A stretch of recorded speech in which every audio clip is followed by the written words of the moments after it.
Doctor, doctor, help, help, help, he's dying. Help me, please. Help me, help me.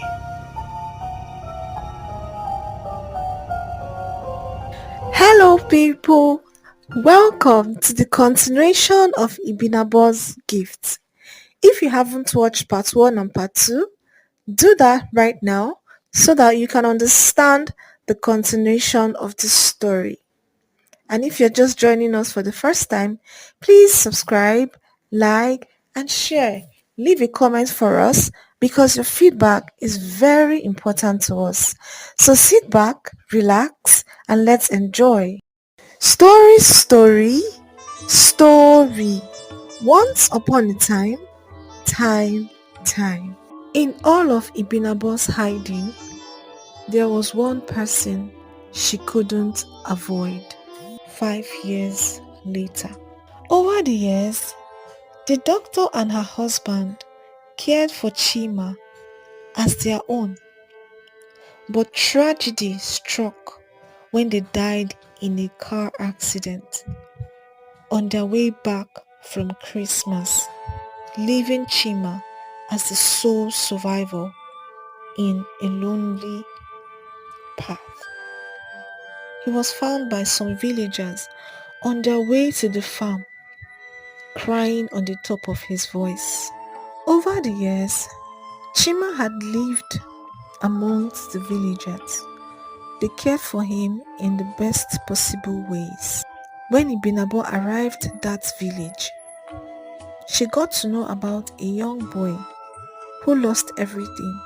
The day she met him, he reminded her so much of herself. Chima had a bright smile that was too bright for someone who had lost so much. Ibinabo found herself drawn to Chima despite her best efforts to remain distant. She saw in him the innocence she had lost, the life she had taken, and she started to care for him, teaching him and trying to give him the comfort she could no longer find for herself. But as she grew closer to Chima, the weight of her guilt became unbearable. She knew she couldn't continue living the lie, but she also couldn't bear the thought of losing the one person who gave her a semblance of hope.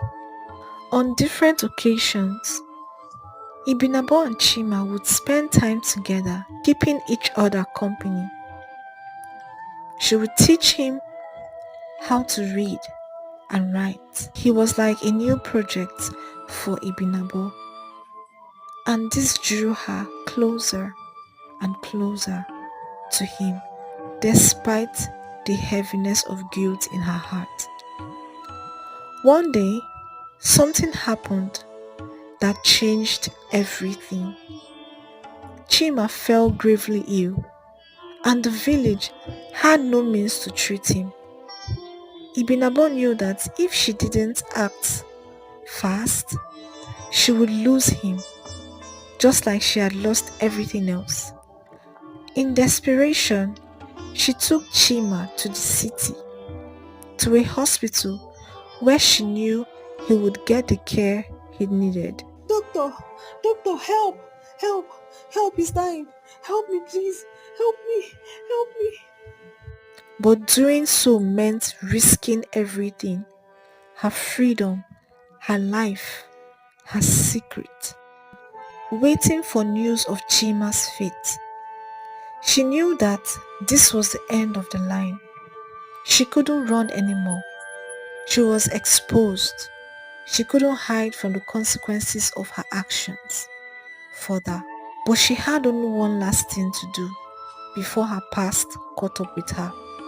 She had to save Chima, even if it meant sacrificing herself. The doctors emerged, and Ibinabo braced herself for the worst.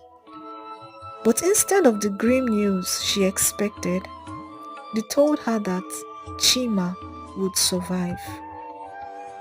Relief washed over her, but it was short-lived. In the corner of the hospital waiting room stood Obinna's parents. their eyes locked into hers, recognition dawning on their faces. They had found her.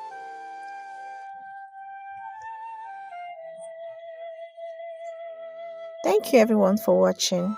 Don't forget to like, subscribe, share with your friends, and turn on your notification button to stay updated on the juiciest African tales. From me, see you in the next one. Bye.